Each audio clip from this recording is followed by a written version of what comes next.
Good morning students. In the last video we have learned about the quantum numbers. There are 4 set of quantum numbers. So in this video also we'll continue that quantum number also, because most of the student have some doubt कि shell क्या होता है, सब shell, फिर orbital क्या होता है ना। तो शेल्स के अंदर सब शेल्स होते हैं और सब शेल्स के अंदर क्या होते हैं, ऑर्बिटल्स होते हैं। ठीक है, लाइक मैंने बताया कि सब शेल्स क्या है, एक एस सब शेल होता है, पी सब शेल होता है, डी सब शेल होता है ना, ऐसे सब शेल होते हैं और इस सब शेल के अंदर ऑर्बिटल्स होते हैं। अगर मैं एस सब शेल की बात करूँ तो उसमें सिर्फ एक ऑर्बिटल होता है, मतलब एक घर समझ लो, सब शेल एक घर है जिसके अंदर एक ही कमरा है। ठीक है, इस वाला ये जो एस सब शेल है इसके अंदर एक ही कमरे हैं, ये समझ लो। ठीक है, पी एक सब शेल है, पी एक घर है इस घर में 3 कमरे हैं। ठीक है, तो सब शेल के अंदर क्या होता है, और सब शेल क्या होता है, it is a group of orbitals. You can say कि सब shell is a group of orbital. ठीक है, सब शेल क्या होता है, it is a group of orbital होते हैं। सो यहाँ पर पी सब शेल कब बनता है, 3 ऑर्बिटल जब मिलते हैं तो पी सब शेल बनता है। ठीक है, डी सब शेल कब बनता है, डी सब शेल में कितने ऑर्बिटल्स हैं, 5 ऑर्बिटल्स। तो ऐसे group of 5 orbital is called d sub shell. आप ऐसे समझ सकते हैं, group of 5 orbital is d sub shell, group of 3 orbital is p sub shell, और अगर सिर्फ सिंगल एक ही ऑर्बिटल है तो उसको हम बोलेंगे एस सब शेल। ठीक है, तो सब शेल और ऑर्बिटल में डिफरेंस समझ में आया। Sub shell is a group of orbital. Okay, तो पी सब शेल में 3 ऑर्बिटल हैं और हर एक ऑर्बिटल में मैक्सिमम 2 इलेक्ट्रॉन आ सकते हैं। आगे हम पढ़ेंगे, अभी से बता देते हैं, हर एक ऑर्बिटल्स में सिर्फ 2 ही इलेक्ट्रॉन्स आ सकते हैं। ठीक है, और दोनों की स्पिनिंग अपोजिट होनी चाहिए। ठीक है, आगे जब हम पाउलीज एक्सक्लूजन प्रिंसिपल पढ़ेंगे ना, तो पाउली के एक्सक्लूजन प्रिंसिपल में यही पढ़ेंगे कि एक ऑर्बिटल में 2 इलेक्ट्रॉन्स आ सकते हैं और दोनों की स्पिनिंग अलग अलग होनी चाहिए। अगर एक क्लॉकवाइज स्पिनिंग कर रहा है, एक इलेक्ट्रॉन कैसे स्पिन कर रहा है, क्लॉकवाइज स्पिन कर रहा है, तो दूसरा इलेक्ट्रॉन एंटी क्लॉकवाइज स्पिन करना चाहिए। दोनों की स्पिनिंग सेम नहीं होनी चाहिए। अगर आप इस तरीके से इलेक्ट्रॉन्स की फिलिंग कर रहे हैं किसी भी ऑर्बिटल में, so this is wrong, this one is right. ठीक है, अगर आप इस तरीके से भी फिलिंग करते हैं किसी भी ऑर्बिटल में इलेक्ट्रॉन की, so this is also wrong. एक की स्पिनिंग अप साइड, दूसरी की spinning down side. Down side up side बता रहा है, ये जो एरो है ये बता रहा है कि दोनों की जो स्पिनिंग है वो अलग अलग डायरेक्शन में है। ठीक है, तो समझ में आया। शेल होते हैं, शेल के अंदर सब शेल होते हैं, सब शेल के अंदर ऑर्बिटल्स होते हैं। ठीक है, क्लियर हुआ।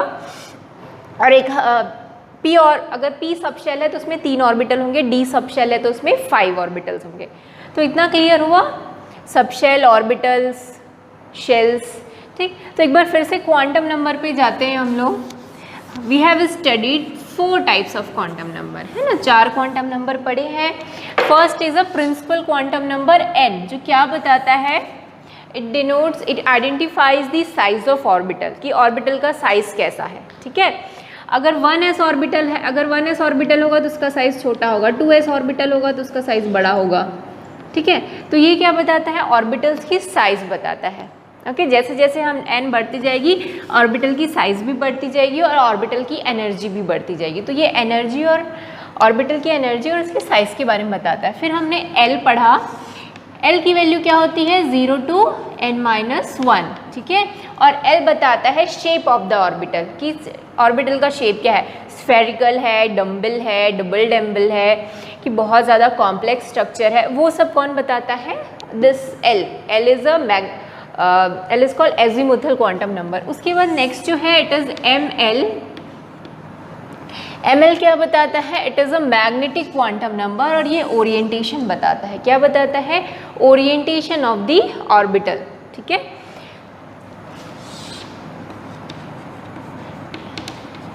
और एक होता है MS क्या बताता है, इलेक्ट्रॉन्स की स्पिनिंग, की क्लॉकवाइज डायरेक्शन में है कि एंटी क्लॉकवाइज डायरेक्शन में है, वो कौन बताता है, MS।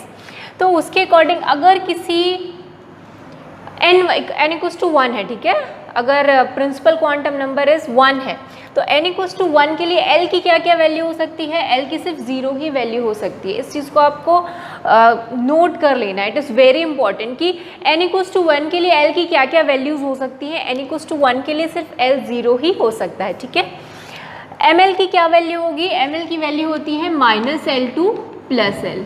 ठीक है, तो अगर ये L 0 है तो minus L two plus L क्या, ये तो 0 ही रहेगा, ठीक है। तो अगर किसी n equals to 1, L equals to 0, ML equals to 0, तो हम कौन से ऑर्बिटल के बारे में बात कर रहे हैं, 1s, क्योंकि L इक्वल्स टू 0 कौन सा सबशेल है, S सबशेल है, ठीक है। अगर L की वैल्यू 0 है मतलब S सबशेल के बारे में बात कर रहे हैं, ठीक है। और MS की क्या क्या वैल्यू हो सकती है, या तो माइनस हाफ हो सकती है या फिर प्लस हाफ हो सकती है। सो ये n इक्वल्स टू 1 के लिए हो गया। अगर n की वैल्यू 2 है, ठीक है, अगर n की वैल्यू 2 है तो L की क्या क्या वैल्यू हो सकती है, 0 टू n-1, मतलब 0 हो सकती है या फिर 1 हो सकती है। 0 मतलब S सबशेल, 1 मतलब P सबशेल। अब अगर आपका L 0 है तो ML 0 ही रहेगा, और L अगर 1 है तो ML की वैल्यू क्या हो सकती है, minus L two plus L, मतलब 1 है तो -1 टू 0, ठीक है। ML की क्या क्या वैल्यू हो सकती है, -1 टू 0, ठीक है। इसमें हम इसके ऑर्बिटल को हम क्या बोलेंगे, 2s ऑर्बिटल, ठीक है। अगर n की वैल्यू 2, L की वैल्यू 0 है, ठीक है, n2 और L 0 है, तो हम कौन से ऑर्बिटल के बारे में बात कर रहे हैं, 2s ऑर्बिटल के बारे में बात कर रहे हैं, ठीक है।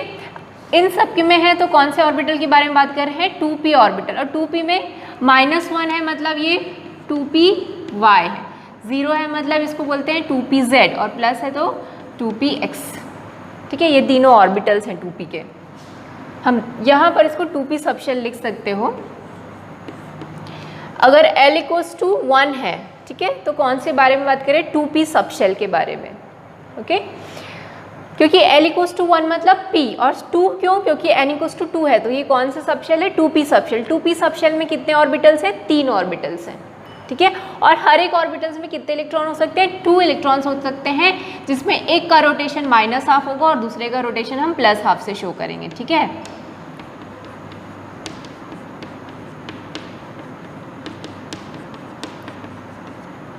तो ये हो गई वैल्यूज।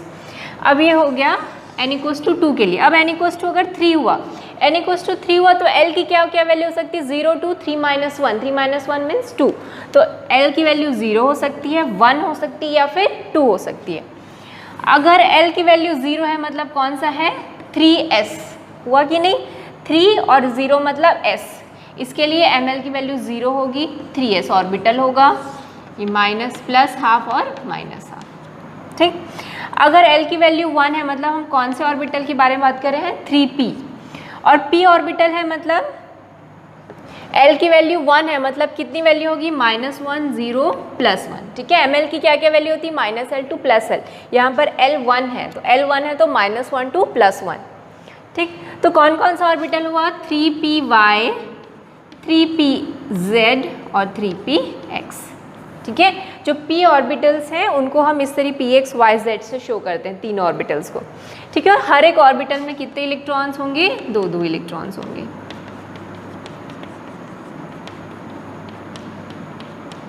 ठीक है। अब मैंने क्या बोला, 3 अगर n इक्वल्स टू 3 है तो L की क्या क्या वैल्यू हो सकती है, 0 टू 2 हो सकती है, तो 0 1 हमने देख लिया। अब हम देखते हैं L की वैल्यू अगर 2 है तो क्या होता है, ठीक है।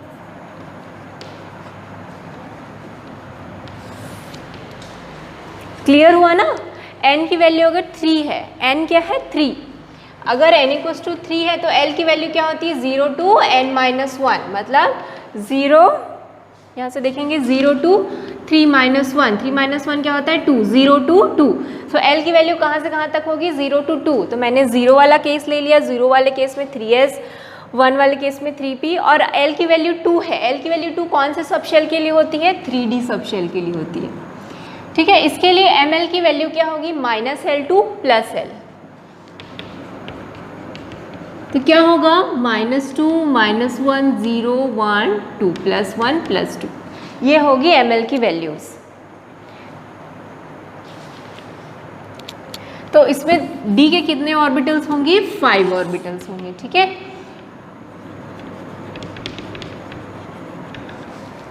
फाइव ऑर्बिटल्स, और इनका नोटेशन पढ़ लेते हैं।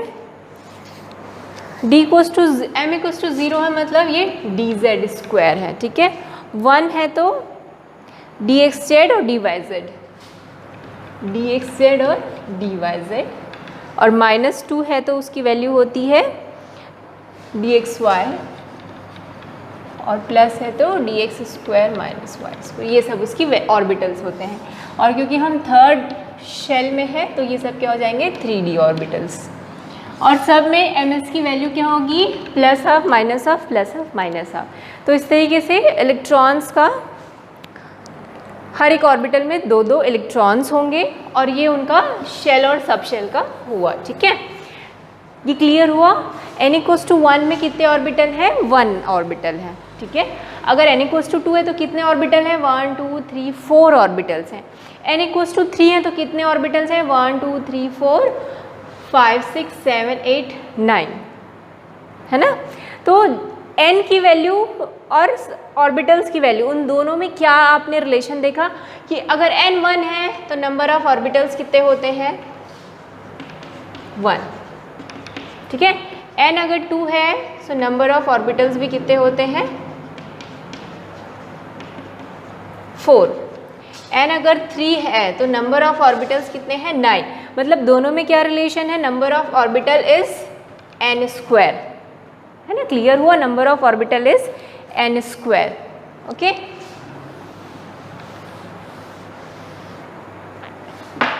सो number of orbitals is equals to n square.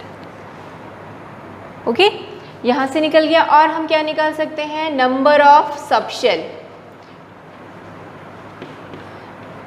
Number of subshell कैसे निकालेंगे, देखो अगर n = 1 है तो एक ही सबशेल है, n = 2 है तो 2 सबशेल है, s सबशेल और p सबशेल। n = 3 है तो कितने सबशेल हैं 1 2 3 subshell.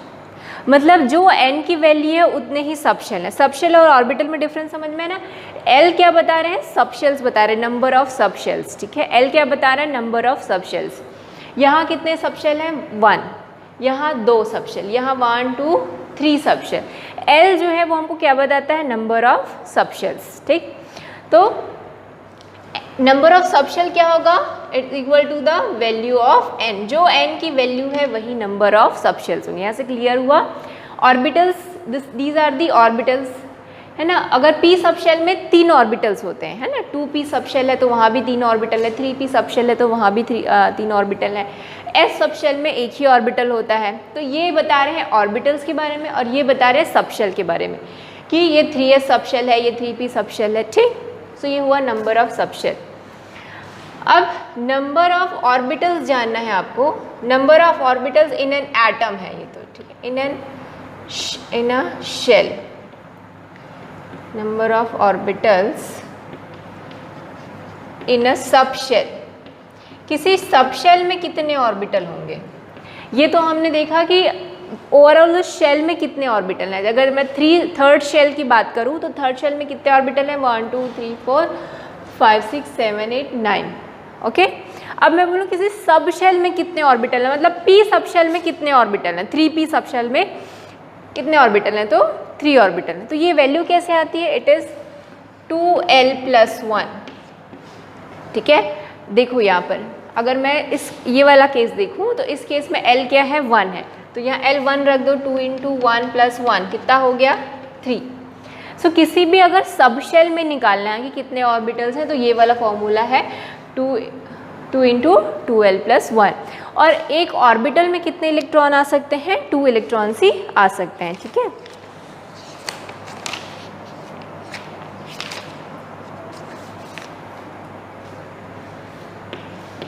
Number of electrons in a orbital.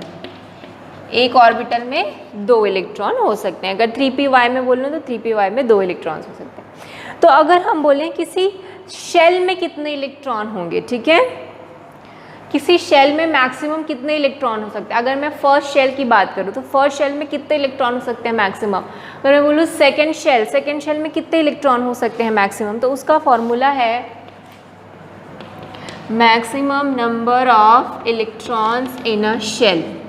ठीक है, किसी शेल में कितने इलेक्ट्रॉन्स हो सकते हैं, वो हो सकते हैं 2n²। ठीक है, कितने इलेक्ट्रॉन हो सकते हैं मैक्सिमम 2n²। जैसे कि सेकेंड शेल की बात करूँ, सेकेंड शेल में कितने इलेक्ट्रॉन हो सकते हैं? देखो इसमें 2 होगा, इसमें 2 होगा, इसमें 2 होगा, इसमें 2 होगा, 2 2 4 2 6 2 8 8 इलेक्ट्रॉन्स हो सकते हैं। ठीक है, आपको ऐसे काउंट करना पड़ेगा। आप डायरेक्ट यहाँ पर वैल्यू पुट करके भी निकाल सकते हैं। एन की वैल्यू 2 रखो, आंसर 8 ही आएगा, है ना, क्योंकि हर एक ऑर्बिटल्स में कितने इलेक्ट्रॉन्स हो सकते हैं? 2 इलेक्ट्रॉन्स हो सकते हैं। तो इस फॉर्मूले से आप निकाल सकते हो कि किसी शेल में कितने इलेक्ट्रॉन्स होंगे, इट इज़ 2n²। तो ये कुछ शॉर्टकट फॉर्मूलाज हैं जिसको आपको लर्न करना है। ठीक है, क्योंकि डायरेक्ट क्वेश्चन 1 मार्क्स में भी आ सकता है कि कितना होगा। तो शेल में इतने इलेक्ट्रॉन्स होते हैं, ऑर्बिटल्स में 2 इलेक्ट्रॉन्स होते हैं। मैं बोलूँ किसी सब शेल में कितने इलेक्ट्रॉन्स, अगर मैं बोलूँ 2p सब शेल में मैक्सिमम कितने इलेक्ट्रॉन आ सकते हैं, तो उसके लिए फॉर्मूला होता है, मैं यहाँ ऊपर लिख देती हूँ, maximum number of electrons in a sub shell. सब शेल में कितने इलेक्ट्रॉन होंगे? तो इट इज़ 2 × 2l+1।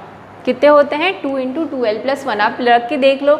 अगर मैं 3p इलेक्ट्रॉन्स की बात करूँ, 3p सब शेल की बात करूँ, तो 3p सब शेल्स में कितने इलेक्ट्रॉन हो सकते हैं? 3p सब शेल में 3 ऑर्बिटल होते हैं और तीनों ऑर्बिटल में, हर एक ऑर्बिटल में 2 इलेक्ट्रॉन्स, तो 2 2 4 2 6, टोटल 6 इलेक्ट्रॉन्स होंगे। ठीक है, आप इसको डायरेक्ट फार्मूला में भी रख के निकाल सकते हैं। 2 × l की वैल्यू क्या है? 1, तो देखो ये कितना आ गया? 6 आ गया। तो डायरेक्ट आप फॉर्मूले में भी वैल्यू रख के बता सकते हैं किसी सब शेल में कितने इलेक्ट्रॉन्स होंगे। ठीक है, ये क्या बता रहा है? किसी ऑर्बिटल्स में कितने इलेक्ट्रॉन। ये वाला क्या बता रहा है? किसी शेल में। और ये क्या बता रहा है? किसी सब शेल में। ठीक है, ऑर्बिटल्स में 2 इलेक्ट्रॉन्स होते हैं। किसी सब शेल की बात करूँ तो उसमें होते हैं 2 × 2l+1। किसी शेल की बात करूँ तो उसमें होते हैं 2n²। ठीक है, समझ रहे हैं? शेल के अंदर सब शेल, और सब शेल अगर ग्रुप ऑफ ऑर्बिटल्स को हम क्या बोलते हैं? सब शेल बोलते हैं। तो इस तरीके से ये अरेंजमेंट होता है।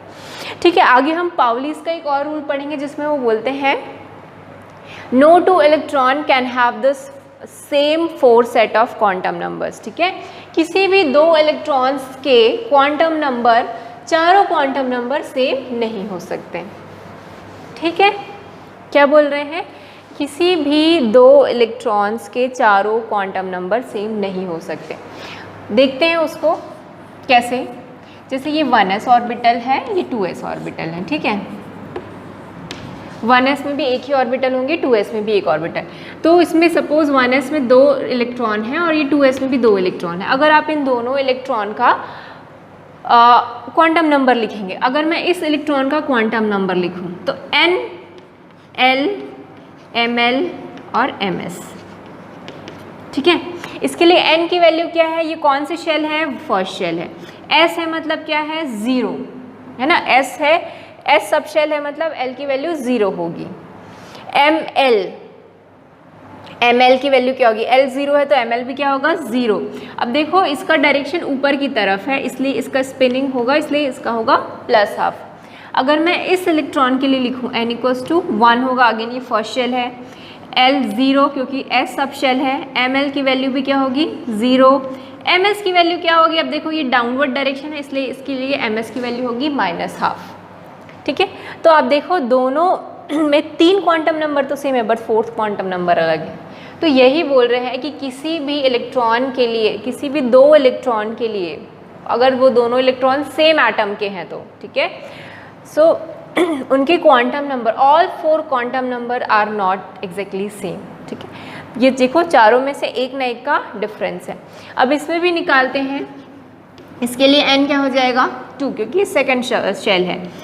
s है तो अगेन इसका वैल्यू 0 ही रहेगा, ml भी क्या रहेगा? 0 और ms क्या हो जाएगा? +½ तो देखो चारों के 3 मैंने लिखे, तीनों इलेक्ट्रॉन के क्वांटम नंबर के एग्जैक्टली मैच कर रहे हैं एक दूसरे से। 3 सेम है तो चौथा डेफिनेटली अलग है। देखो इन दोनों में ये 3 तो सेम है बट 4th वाला अलग है। इन दोनों में क्या है? इन दोनों में ये और ये तो सेम है पर ये और ये अलग अलग है। तो इस तरीके से किसी भी किसी एटम में 2 इलेक्ट्रॉन के चारों क्वांटम नंबर एग्जैक्टली सेम नहीं हो सकते। अगर 3 एग्जैक्टली मैच करेंगे तो चौथा डेफिनेटली अलग होगा। This is the Pauli's exclusion principle जो हम नेक्स्ट पढ़ने वाले हैं। ठीक, 2p इलेक्ट्रॉन्स की भी बात कर लेते हैं हम लोग। अगर मैं 2p इलेक्ट्रॉन का इस 2p सब शेल के इस इलेक्ट्रॉन की बात करूँ, इसके लिए n की वैल्यू क्या होगी? 2। अब इसके लिए L की वैल्यू क्या होगी 1, क्योंकि P सब शेल में L की वैल्यू क्या होती है 1 होती है, ठीक है। ML की वैल्यू क्या होगी, अगर ये px है, ठीक है, अगर ये 2px है तो 2px के लिए क्या होती है वैल्यू +1, और ms क्योंकि अप साइड है इसलिए इसका +½ रहेगा, ठीक है। सो ये 2px है, ये 2py है, ये 2pz है। तो px के लिए वैल्यू क्या है, px के लिए +1 है, pz के लिए 0 और py के लिए -1। तो आप देख सकते हैं यहाँ मैंने डिफरेंट इलेक्ट्रॉन्स के क्वांटम नंबर्स लिखे और किसी के भी मैच नहीं कर रहा है। अगर 3 मैच कर रहा है तो चौथा डेफिनेटली अलग है, बट एकदम एग्जैक्ट चारों के चारों क्वांटम नंबर एक जैसे नहीं है किसी के भी, कुछ ना कुछ सब में डिफरेंस है। ओके, क्लियर हुआ इतना? तो ये पूरा नोट डाउन कर लो आप लोग, ठीक है, इसको पूरा नोट डाउन कर लो, इम्पॉर्टेंट है ये पूरा, ठीक है। क्वांटम नंबर्स किस तरीके से होता है, 3p सब शेल में 3 ऑर्बिटल हैं, d सब शेल में 5 ऑर्बिटल्स हैं, और सब शेल क्या होते हैं, it is a group of orbitals, और सेल और सब शेल में क्या होता है, सेल्स के अंदर सब शेल्स होते हैं, ठीक है। तो ये हो गया क्वांटम नंबर के बारे में। आगे हम लोग पढ़ने वाले हैं पाउली का एक्सक्लूजन प्रिंसिपल, ठीक है, जो इसी पे ही बेस्ड है, पाउली का एक्सक्लूजन प्रिंसिपल। उसके बाद हम कुछ प्रॉब्लम करेंगे जो आपके बुक में दिए हुए हैं, problem which is based on the quantum number, ठीक है। तो इस वीडियो में बस हम इतना ही करते हैं। अगले वीडियो में हम शेप्स ऑफ ऑर्बिटल्स के बारे में बात करेंगे और फिलिंग ऑफ ऑर्बिटल्स के बारे में, ठीक है। तो ये नोट करो, फिर आगे पढ़ते हैं। प्रिंसिपल, ठीक है, Pauli exclusion principle. Pauli exclusion principle क्या बोलता है, no 2 electrons in an atom can have the same set of 4 quantum numbers, ठीक है। ये जैसे अभी हमने इससे पहले एग्जाम्पल में देखा कि कोई भी 2 इलेक्ट्रॉन्स किसी भी एटम में हैं तो उनके पास same set of 4 quantum numbers नहीं हो सकते हैं। अगर 3 क्वांटम नंबर मैच कर रहे हैं तो चौथा वाला क्वांटम नंबर डेफिनेटली क्या होगा, डिफरेंट होगा। So this was the Pauli's exclusion principle कि कोई भी 2 इलेक्ट्रॉन्स हैं किसी एटम में तो उनके जो चारों के चारों क्वांटम नंबर सेम नहीं हो सकते हैं। इसी को उन्होंने और क्या बोला, N orbital can have a maximum of 2 electrons, ठीक है, एक ऑर्बिटल में मैक्सिमम 2 ही इलेक्ट्रॉन हो सकते हैं, and these must have opposite spins, और दोनों का स्पिन अपोजिट होना चाहिए। मतलब अगर एक क्लॉकवाइज डायरेक्शन में स्पिन कर रहा है तो दूसरा क्या करेगा, एंटी क्लॉकवाइज डायरेक्शन में स्पिन करेगा, ठीक है।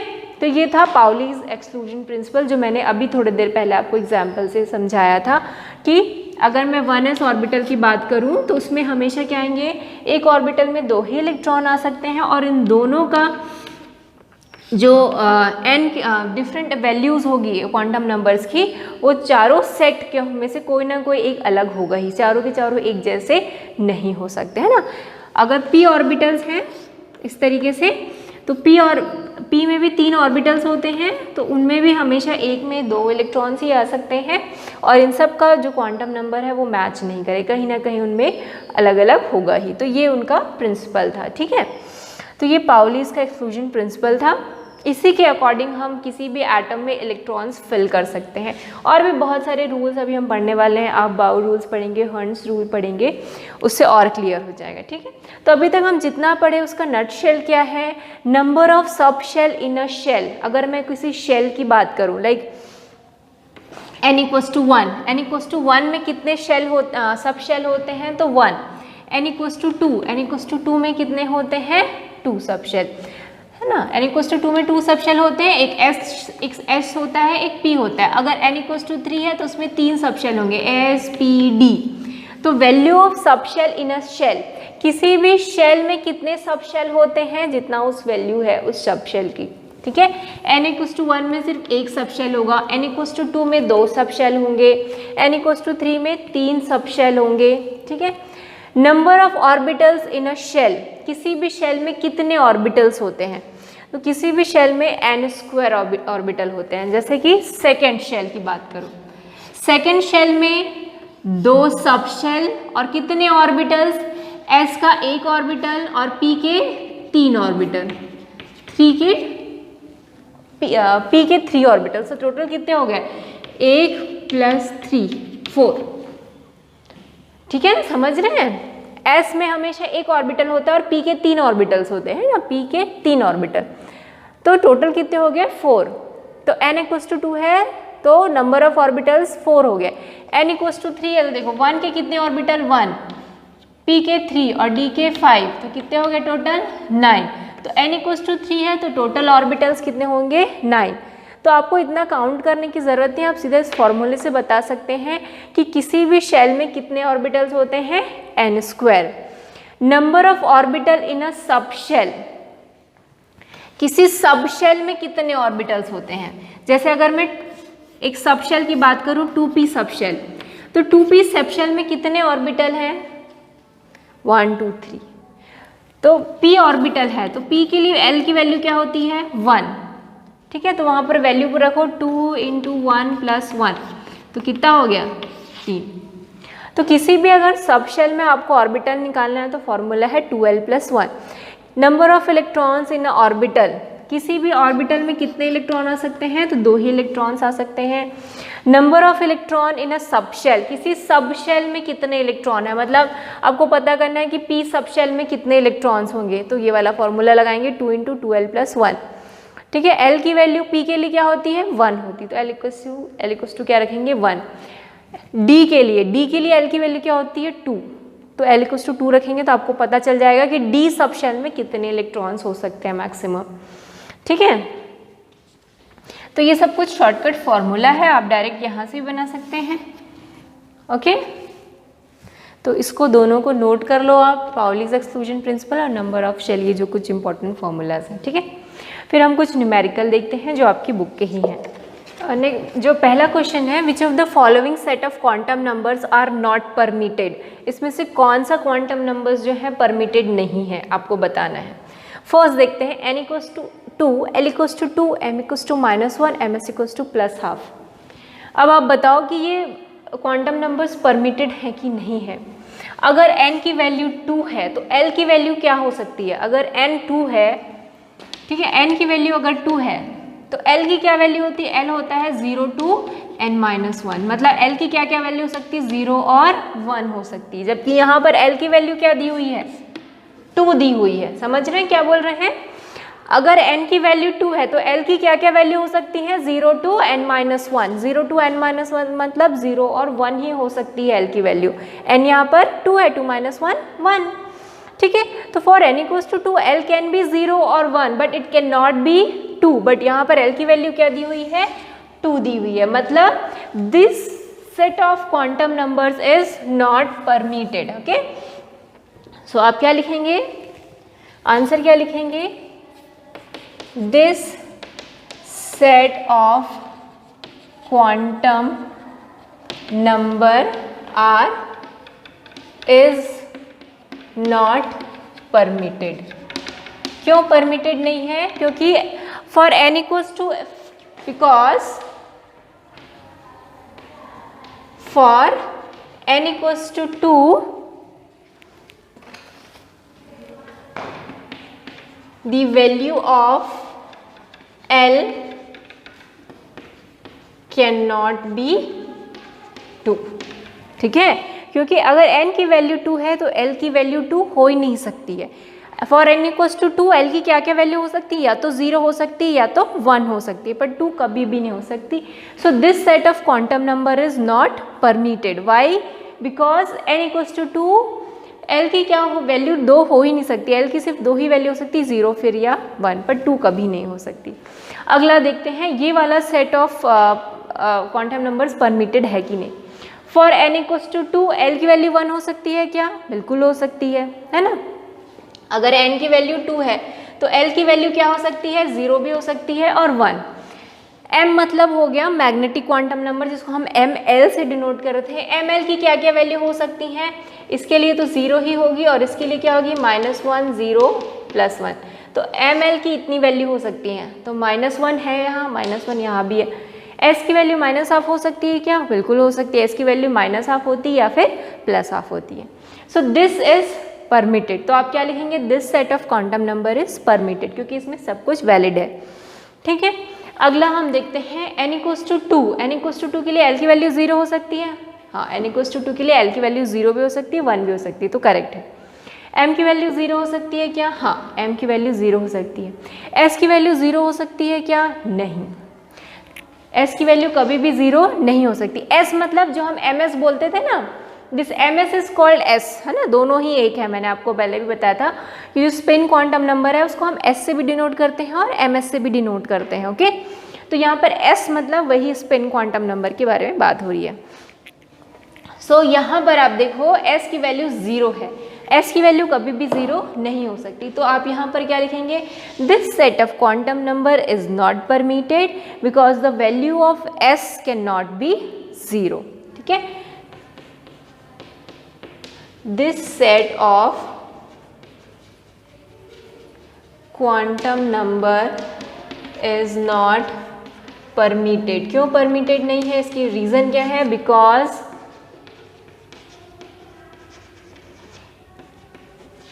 Value of s can not be 0। Clear हुआ इतना? अब अगला सेट ऑफ क्वांटम नंबर देखते हैं। n इक्वल्स टू 2 है। ठीक है, अगर n की वैल्यू 2 है तो l की क्या क्या, n की वैल्यू अगर 2 है तो l की क्या क्या वैल्यू हो सकती हैं? 0 और 1। ठीक है, अगर l इक्वल्स टू 0 है तो ml क्या होता है? l इक्वल्स टू 0 के लिए ml 0 होता है और l इक्वल्स टू 1 के लिए होता है -1, 0 और +1। ठीक है, तो ml की क्या क्या वैल्यू हो सकती है? 0 और ये। सो l इक्वल्स टू 1 के लिए ml की सिर्फ 3 वैल्यू हो सकती है, -1, 0, +1। और यहाँ पर m की वैल्यू कितनी दी हुई है? 2 दी हुई है। m और ml एक ही है। हाँ, ठीक है, तो समझ में, n की वैल्यू 2 है तो l की 2 वैल्यू हो सकती है, या तो 0 हो सकती है या तो 1। यहाँ पर क्या दिया? l equals to 1। l equals to 1 के लिए ml की क्या क्या वैल्यू होती है? -1, 0, +1, है ना, क्योंकि ml की वैल्यू क्या होती है? मैंने आपको बताया है -L2 + L। m की वैल्यू क्या होती है? -L2 + L। तो 1 है l, तो -1, 2 + 1। यहाँ m क्या दिया हुआ है? 2, which is not possible. So again आप बोलेंगे this set of quantum number is not possible because for l equals to 1 m can not be 0। ठीक है, m can not be greater than 1। m की वैल्यू 1 से ज़्यादा नहीं हो सकती है। So this set of quantum number is not permitted. What is the reason? Because for l equals to 1 value of m cannot be greater than 1। ठीक है, अगर l की वैल्यू 1 है तो m की वैल्यू कभी भी 1 से ज़्यादा नहीं हो सकती, ये याद रखेंगे। ठीक है, तो इसमें से कौन सा सिर्फ पॉसिबल है? This set of quantum number is possible, यही वैलिड है, बाकी सब में कुछ ना कुछ प्रॉब्लम है। यहाँ पर s की वैल्यू 0 हो गई, s की वैल्यू कभी भी 0 नहीं हो सकती, s की वैल्यू या तो -½ होती है या तो +½ होती है। अब यहाँ पर क्या गलती थी? l अगर 1 है तो m की वैल्यू क्या हो सकती है? -1 to +1, यहाँ 2 दे दिया है जो कि पॉसिबल नहीं है। यहाँ पर क्या गलती थी? अगर n की वैल्यू 2 है तो l की क्या क्या वैल्यू हो सकती है? या तो 0 हो सकती है या तो 1, यहाँ 2 दे दिया, विच इज़ नॉट पॉसिबल। तो क्लियर हुआ ये क्वेश्चन? तो इस टाइप के क्वेश्चन एग्जाम में आते हैं 1 मार्क्स में कि विच of the following set of quantum number is not permitted. मैं जनरली देती हूँ इस टाइप के क्वेश्चन 1 मार्क में। ठीक है, which of the following orbitals is not possible, are not possible. इसमें से कौन सा ऑर्बिटल पॉसिबल नहीं है? 1p, 2s, 3f और 4d। ठीक है, 1p मतलब हम 1 मतलब कौन से ऑर्बिटल की, कौन से शेल की बात कर रहे हैं? First shell. ठीक है, फर्स्ट शेल में p ऑर्बिटल हो सकता है क्या? नहीं, first shell contains only 1 orbital. First shell में क्या होते हैं? सिर्फ एक ही ऑर्बिटल होता है और वो कौन सा है? 1s। ठीक है, फर्स्ट शेल में सिर्फ एक ही ऑर्बिटल होता है 1s। सो हम यहाँ पर क्या लिखेंगे? Therefore 1p orbital is not possible। ठीक है, इसका पहला क्वेश्चन समझ में आया ना? 1p ऑर्बिटल क्यों पॉसिबल नहीं है? जो फर्स्ट शेल है, फर्स्ट शेल में एक ही ऑर्बिटल होते हैं, वो भी क्या होता है, 1s ऑर्बिटल होता है। 2s पॉसिबल है क्या, तो यस 2s इज पॉसिबल। ठीक है, जो सेकेंड सब शेल है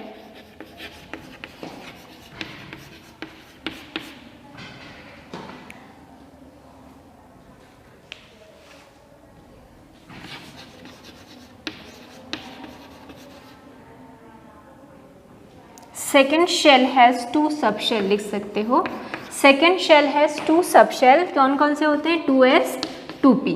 ठीक है, जो सेकेंड शेल है उसमें 2 सब शेल होते हैं, 2s 2p, तो 2s इज पॉसिबल।